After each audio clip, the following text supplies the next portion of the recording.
What the hell did you bring here? What is this? What did she make? Well, it looks amazing.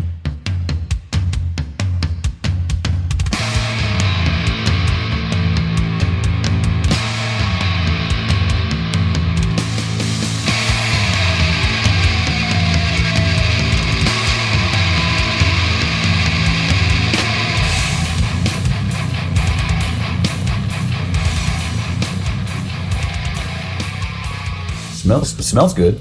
I'll let Miss Katie. Caramel. I'll let Miss Katie comment on what it actually is, but it's some kind of a cheesecake mousse pudding something drizzled with. I mean, I guess it's more than drizzled, but it's got some caramel on the top of it. Got some caramel topping. Yeah. Well.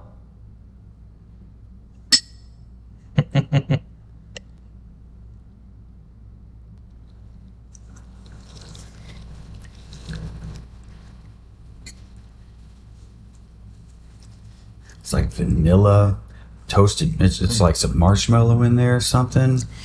What the hell's in here? This is good. Both of us have been really, really putting a very serious effort forward to watch our calories, watch our portion sizes, and that. And I mean, I've already dropped 26 pounds.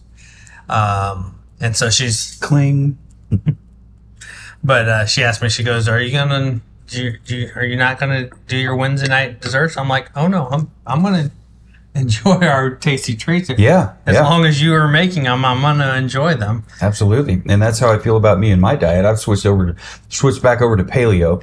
Whenever I go on a diet, I go on paleo just because it's easy for me. I've done it several times. I know it's super effective as far as weight loss goes, but it's not just the weight loss part of it. I mean, for those of you watching that just don't want to hear about it, I do apologize. But when it comes to doing the paleo diet, it's not just the weight loss thing for me. It's like my brain fog goes away. Like it gets clearer. You know, like my thoughts are clearer. Yeah. It's like my synapses. Bad case in point there, right there in real time, folks. But my synapses fire a little bit cleaner and quicker. And I need that right now because both bands are hitting me up real hard for lyrics. Wednesday night just becomes my my reward, my treat. Yeah, your treat night, your indulgence night. I do not want to call it a cheat night or a cheat anything because I'm trying not to do that. You know, to me that implies that you are breaking the rules and going wild. And that's not the idea or the definitely point. Not. Like when you watch The Rock. But I can indulge a little bit with his diet and exercise routine. Dude. His cheat day is like fucking, stacks of cheeseburgers and a whole mountain, half a mountain, half a Pikes Peak worth of waffles and pancakes, all the ice creams, all the things. Yeah, we're definitely not that. Like you're just trying to be a little bit more cognizant of your eating habits. Yep. I totally get that. Me, I can't hit the stage at 260 plus. It was actually closer to 270. And at one point. For me, I'm still trying to find my way back to a solid, consistent workout. I love walking, I love running, and so I'm trying to get myself to get back into a more of a consistent routine for those things. I have not incorporated those. I have literally just been watching my calories a little bit. More importantly, watching my portion sizes. Oh, okay. We love, great example, we love salmon. Yeah. We really, really love salmon. And come to find out, the portion sizes of salmons we've gotten accustomed to making are substantially more larger than what they're supposed to be. So, how many ounces is the average or the recommended? I mean, 4.5 to 6 ounce is a good. But you're going what, 8 to 10? Something that like you eat and it doesn't piss you off. You want to get full. You don't want to feel sated. Yeah. You want to feel full. Right. I get that. That's me anyway. Yep. So when I roll up to dialing everything back to when I roll up to Church of Chicken, I don't want I don't want a just a 2-piece dark meal. I want the fucking 8-piece dark, because I don't want to fucking pig out. But I usually only get the 2-piece dark or Walmart rotisserie chickens. Yeah, I could share that with somebody, but I'd rather just eat it like an apple on the way out to the truck before I go home.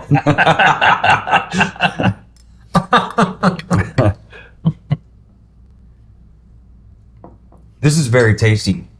Miss Katie, please tell us exactly what this is. I mean, It's kind of marshmallowy, custardy, cheesecakey with the caramel on the top. It's so I remember good. she said, I don't remember if she said it was a cheesecake mousse or a cheesecake pudding or what, but...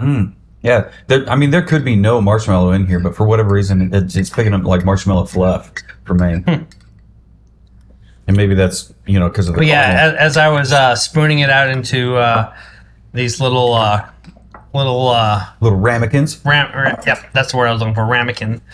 I immediately was like, she had told me, she's like, grab some chocolate chips, grab some chocolate syrup, grab some caramel syrup, or whatever. But as soon as I was spooning this, I was like, caramel syrup. Yeah, caramel syrup is good. That's it. Like a little pile of fruit on top, like berries of some kind. Blueberries, raspberries, blackberries would probably be amazing with this. Blueberries on top of the caramel.